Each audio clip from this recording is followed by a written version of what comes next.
戦わなければ守れない。仲間もお前自身も。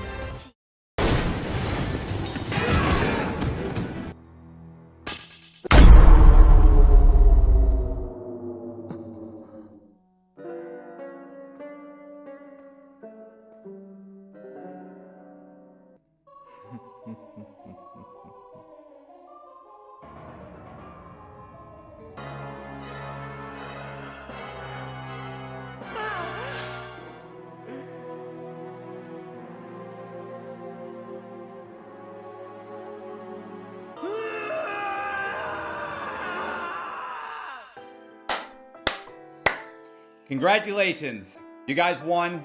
I lost the bet.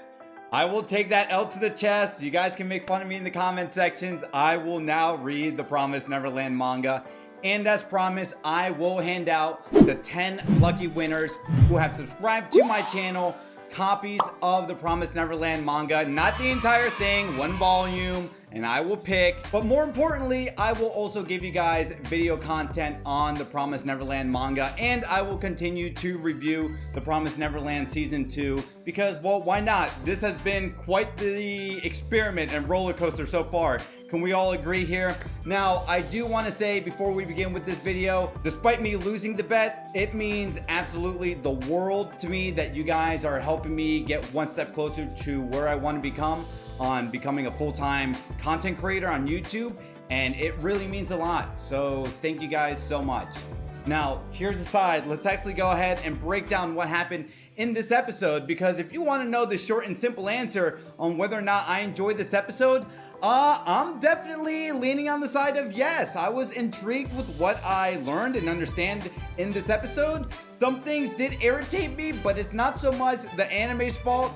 It's so much more so with the characters. So let's go ahead and talk about what exactly happened. As we begin with this episode, we see that Emma and Ray are excited that Norman is back alive. Emma's crying, of course. Ray slaps Norman across the face and is like, please don't die on me again. And there's such a beautiful, sweet, and tender moment. As Norman regroups with the rest of the kids, he notices that only 15 of the kids are here, and where's Phil and the others?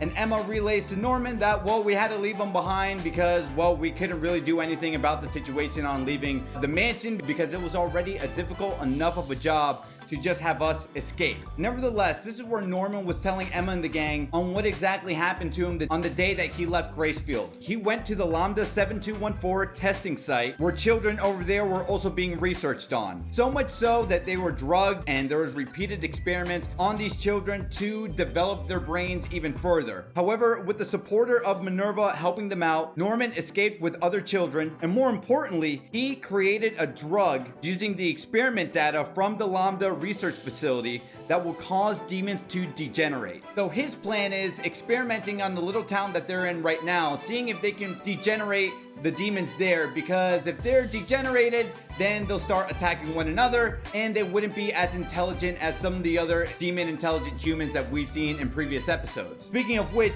demons only take on different shapes and forms because of what they eat solely, which I like that explanation because that explains why we see big demons in the monster, or these demons looking more monster-like as opposed to these human shaped form demons like Mujika and Sonju. So with Norman's plan to make the demons extinct, everyone is celebrating except for Emma. Now, this is where I think things become conflicted with my opinions on Emma, and I'm curious to know in the comments down below how you guys feel about Emma. Emma wants the best, not only for Phil and the rest of the children, and basically for every human living in the demon world to be liberated, but now she doesn't want to exterminate the demons because she's just that pure-hearted. I understand the nature in Emma's character and why that's really beautiful, but at the same time, I find it very, well, how can I say this, too Disney-ish of a solution for Emma. Like, Emma, you can't liberate all the humans from being eaten from demons, and you can't also want the demons to coexist with the humans without them ever eating them again. It's either exterminate the demons or you get out and go to the human side of the world, right? And it seems like that option might actually be the more difficult option, so Norman's plan is just to eradicate all the demons. Yes, a bit of a genocide approach, but in this world, it's kind of a kill or be killed situation. So why is Emma upset that this has to be the new plan going forward. Because the way I was looking at this narrative, I thought it would have been a hard situation for these kids to get out of, and one kid in these major high-stake moments sacrifices themselves for the overall group to escape.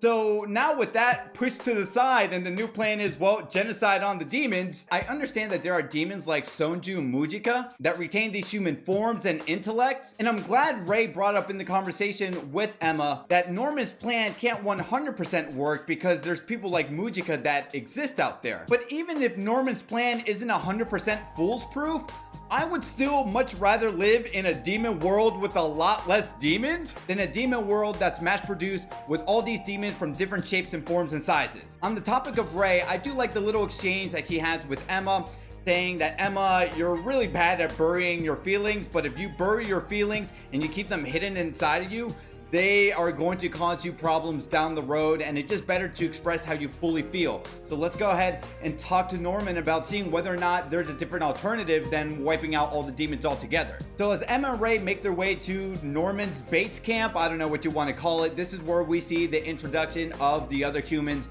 that were joined with Norman, and their names are Sassy, Sislo, Barbara, and Vincent. I like Vincent and I like Sislo's personality. They are also on the same side of Norman in agreeing that they have to wipe out all the demons, but Barbara came off a little too high strong, and I thought it was a little convenient how Barbara immediately just read Emma's body language to the point that she pretty much stated what was on Emma's mind. It's like, oh, wait a minute, you're hesitating. Why aren't you smiling that you want to exterminate all the demons? Don't you understand where we're coming from? And she was nonchalantly eating demon meat. And man, I'll say this, whether it's demon meat or any other kinds of meat in anime, they always know how to make food look very delectable. Despite the tension in the room, I like what Ray reinforces to Emma. You don't have to like what Barbara and the other guys are feeling, but you have to 100% understand where they're coming from. Even if you don't agree with exterminating all the demons, can you possibly imagine being experimented on and being treated like lab rats? I think it's safe to say many of us would want to have revenge against these demons, or at least wipe out as many of them that we can. Anyway, as Norman comes into the room, Emma and Ray explains to Norman if there's a different alternative because this drug might not be 100% foolproof.